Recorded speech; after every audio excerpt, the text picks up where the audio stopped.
Vous souffrez et pourtant vous incarnez le rêve de nombreuses femmes sur cette planète. Savez-vous que d'après une étude de l'IFOP, seulement 22% des Françaises se trouvent jolies?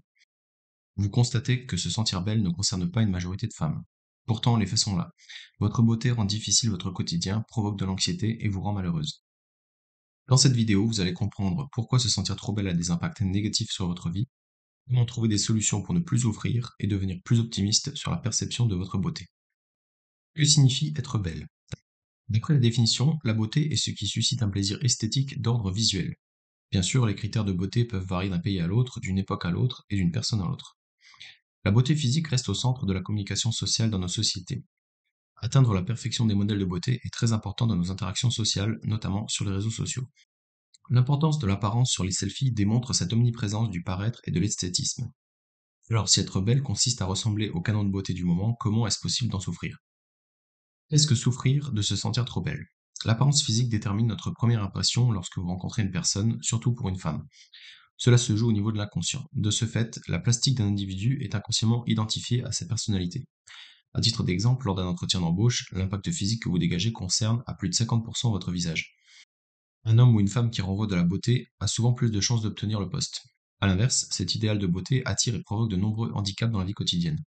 La beauté renvoie à un idéal de perfection tant sur le plan physique que moral. Être belle renvoie à une image idéale de la femme parfaite. Que ce soit au travail, dans vos relations sociales ou sentimentales, vous souffrez de cette image qui rend les autres à la fois jaloux et admiratifs, au point que vous avez l'impression de toujours devoir être à la hauteur. Le syndrome de la femme parfaite vous joue des tours.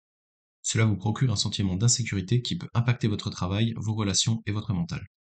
Quelles sont les conséquences dans la vie quotidienne? Sois belle et tais-toi. Cette phrase exprime toute la difficulté de parler de sa souffrance lorsqu'on est envié par tous. Ainsi, dans la vie de tous les jours, il est plus difficile de trouver l'amour. En effet, le risque est d'attirer des hommes qui souhaitent uniquement se servir de vous comme un trophée afin de nourrir leur ego. Vivre une relation sentimentale épanouissante. Au sein de votre vie de couple, les regards incessants portés sur vous peuvent être difficiles à vivre pour un partenaire jaloux. Cela peut être sujet de disputes qui peuvent fragiliser votre relation amoureuse et vous faire sentir de la culpabilité. Subir la jalousie des autres femmes, la pression sociale est très forte chez la gente féminine.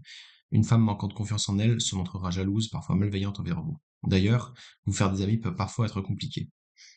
Se déplacer à l'extérieur sans être victime de harcèlement dans la rue, et par conséquent être plus sujette au sentiment d'insécurité que les autres femmes, supporter le regard des autres. En effet, celui-ci peut provoquer de la gêne et être difficile à assumer, surtout chez une personne timide.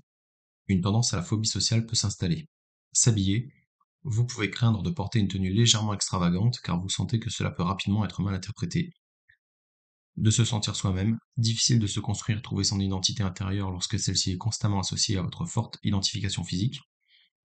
L'aura de la femme parfaite peut aussi vous pousser à cacher vos défauts aux autres pour qu'ils continuent de croire à votre perfection, mais cela peut aboutir au syndrome de l'imposteur.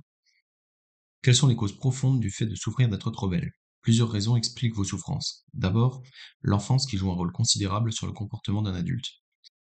En effet, l'entourage des jolies petites demoiselles aurait tendance à être plus exigeant sur leur manière de se conduire, ce qui déclencherait chez elles un fort contrôle de leur propre image.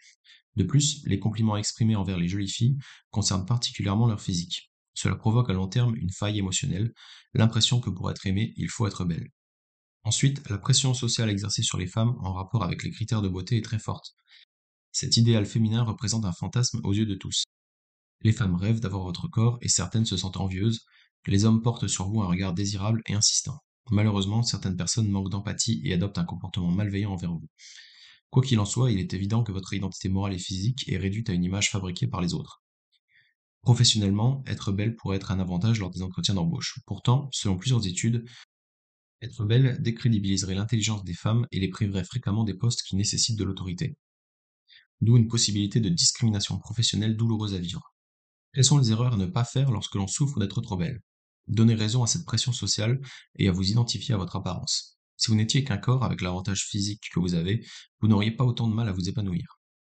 Vivre uniquement à travers son image et devenir prétentieuse malgré vous. Cela peut être difficile de rester humble devant toute cette idolâtrie et ces compliments. Cependant, se sentir supérieur ne vous apportera que des rapports de force dans vos relations sociales. Vous perdre en mettant en avant uniquement vos atouts physiques, vous rapprocher des idéaux de beauté et avoir recours aux cosmétiques et à la chirurgie esthétique de façon abusive. Comment ne plus souffrir d'être trop belle? Votre défi à vous sera de vaincre cette image plastique qui vous colle à la peau en travaillant vos autres qualités qui vous permettront de vous épanouir pleinement et d'avoir plus d'amour de soi. Privilégiez différentes thérapies pour travailler votre confiance en vous ainsi que votre charisme. Cela arrive qu'une jolie femme soit qualifiée de narcissique et de prétentieuse. Pourtant, pour un être humain, être aimé pour son physique fait souvent naître des souffrances et un profond manque de confiance en soi. Ce sont donc vos qualités humaines que vous devez mettre en avant. Renforcez les traits de votre personnalité afin de pouvoir les exprimer par la suite en société. Fréquentez des gens qui ne sont pas impressionnés par la grande beauté, vous serez plus susceptible de trouver vos amis parmi eux, par exemple un ou une photographe ou un copain gay. Faire un travail sur vous-même pour ne plus détester cet aspect qui fait partie de vous, voir notre programme contre la haine de soi. Ne plus craindre le danger physique grâce à la pratique des sports de défense tels le Krav Maga, le Taekwondo, le Jiu-Jitsu, etc. Apprendre à vous aimer et accepter votre physique, je suis belle et j'en suis fière. Cette démarche va vous permettre d'être mieux dans votre peau et d'assumer votre différence physique. L'image que vous dégagerez sera celle d'une femme qui assume sa beauté, non comme un handicap, mais comme une partie de votre être. Votre souffrance va diminuer, vous rayonnerez de plus en plus, pas seulement par votre physique, mais par votre sérénité. Vous serez également surprise du bonheur que procure le fait d'avoir confiance en vous. Effectuez un travail sur vous, sortez de votre zone de confort et surtout, prenez soin de votre intérieur. Souffrir de sa beauté n'est pas une fatalité. J'espère vous avoir aidé. Si vous voulez en savoir plus sur les méthodes contre l'anxiété sans médicaments, vous pouvez recevoir des conseils gratuits par mail en cliquant sur le lien dans la description. C'est la fin de cette vidéo, si elle vous a aidé, dites-le avec un j'aime. Si vous avez des questions, mettez-les en commentaire. Prenez soin de vous.